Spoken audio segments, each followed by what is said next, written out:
Hi అండి. Welcome to my channel. ఎలా ఉన్నారండి? అందరూ బాగున్నారు కదా?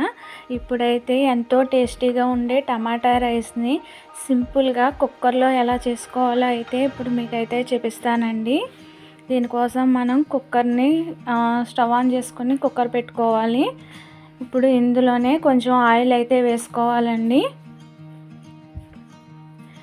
అలాగే ఇందులో ఒక స్పూన్ నెయ్యి కూడా వేసుకోవాలి.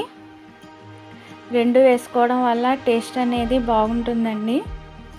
ఇప్పుడు ఇందులో మనం బిర్యానీ స్పైసెస్ అయితే వేసుకోవాలి. దీనికోసం మనం బిర్యానీ ఆకు, దాల్చిన చెక్క, 2 యాలకులు, 2 మరాఠీ మొగ్గ, అలాగే ఒక స్పూన్ షాజీరా అయితే వేసుకోవాలండి. ఇప్పుడు వీటిని ఇందులో వేసుకొని కొంచెం వేయించుకోవాలి.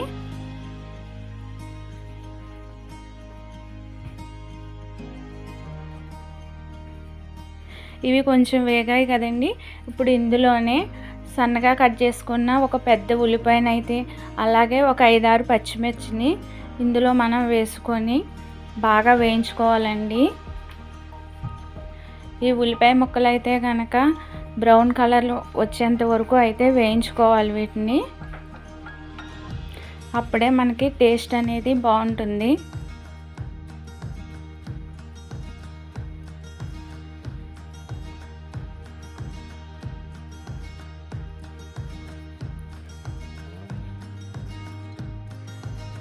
చూసారు కదండి, ఇలా అయితే వేయించుకోవాలి. ఇప్పుడు ఒక 4 టమాటాలను అయితే తీసుకుని మనం చిన్ని ముక్కలుగా అయితే కట్ చేసుకోవాలి. మీకు ఒకవేళ ఇలా చిన్న ముక్కలు ఇష్టం లేకపోతే మనం మిక్సీలో కూడా పెట్టేసుకుని అయితే గ్రైండ్ చేసుకుని పేస్ట్ కూడా వేసుకోవచ్చండి. కానీ నేనైతే కనుక ఇలా చిన్న ముక్కలుగా కట్ చేసుకుని అయితే వేసుకున్నాను. కొంచెం మగ్గిస్తే సరిపోతుందండి. గమ్మునే టమాటా కాబట్టి స్పీడ్గానే మగ్గిపోతాయి. ఇప్పుడు వీటిని బాగా వేయించుకొని చక్కగా మగ్గించుకోవాలండి.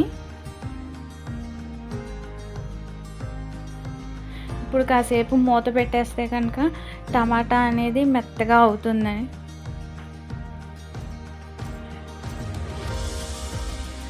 ఇప్పుడు మనకి టమాటా అయితే చూడండి చక్కగా మెత్తగా అయితే ఉడికిపోయింది.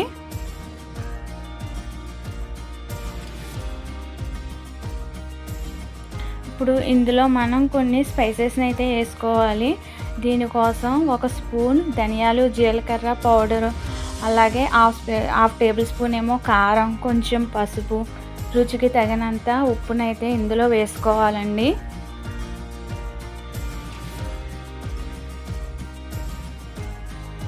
ఇప్పుడు చక్కగా అంతా కలిసేలాగా వీటిని బాగా కలుపుకోవాలి.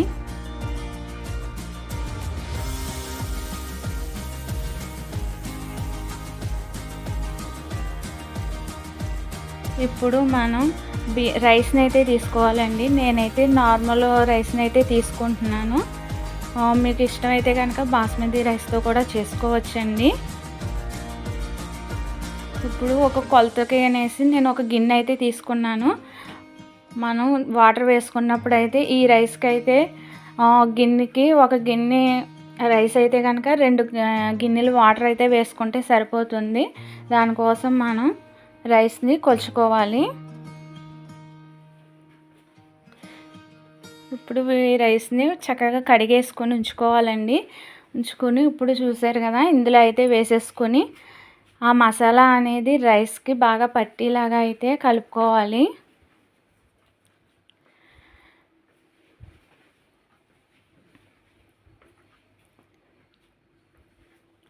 ఇలాగా మొత్తం మిక్స్ అయ్యేలాగా అయితే మిక్స్ చేసుకోవాలండి. ఇప్పుడు వాటర్ని అయితే పోసుకుందాం. ఇందులోని ఒక గ్లాస్ బియ్యానికి అయితే 2 గ్లాసులు వాటర్ అయితే సరిపోతుందండి. అదే బాస్మతి రైస్ అయితే కనుక ఒక గ్లాస్ బియ్యానికి 1.5 వాటర్ అయితే సరిపోతుంది. ఎందుకంటే మనం కుక్కర్లో చేస్తున్నాం కాబట్టి వాటర్ అయితే సరిపోతుందండి. మీరు కనుక ఇప్పుడైతే కనుక ఇందులో టేస్ట్ కూడా చూడొచ్చండి. మనకి సాల్ట్ సరిపోయిందా లేదా అనేసి ఇప్పుడు చెక్ చేసుకుంటే, సరిపోకపోతే కొంచెం వేసుకోవచ్చండి. ఇది మనం పిల్లలకి లంచ్ బాక్స్లో అవి పెడతానికి కూడా పొద్దున్నే హడావిడిగా ఉంటుంది కదండి. ఆ టైంలో అయితే చేసుకుంటానికి కూడా మనకి సింపుల్గా అయిపోతుంది. అలాగే పిల్లలు కూడా ఇష్టంగా అయితే తినేస్తారు. ఇప్పుడు కుక్కర్ మూత పెట్టేసుకుని మనం విజిల్ని అయితే పెట్టుకోవాలండి. విజిల్ అయితే పెట్టేసుకుని మనకి ఒక విజిల్ వచ్చేంత వరకు ఉంచితే సరిపోతుందండి. ఈ లోపల కుక్ అయితే అయిపోతుంది. ఒక విజిల్ అయితే వచ్చేసిందండి. ఇప్పుడు ఓపెన్ చేసి చూద్దాము. చూసారు కదండి, మనకి టమాటా రైస్ అయితే రెడీ అయిపోయింది.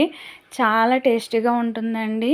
మనం క్విక్గా కూడా చేసుకోవచ్చు లంచ్ బాక్స్లోకి. అదిని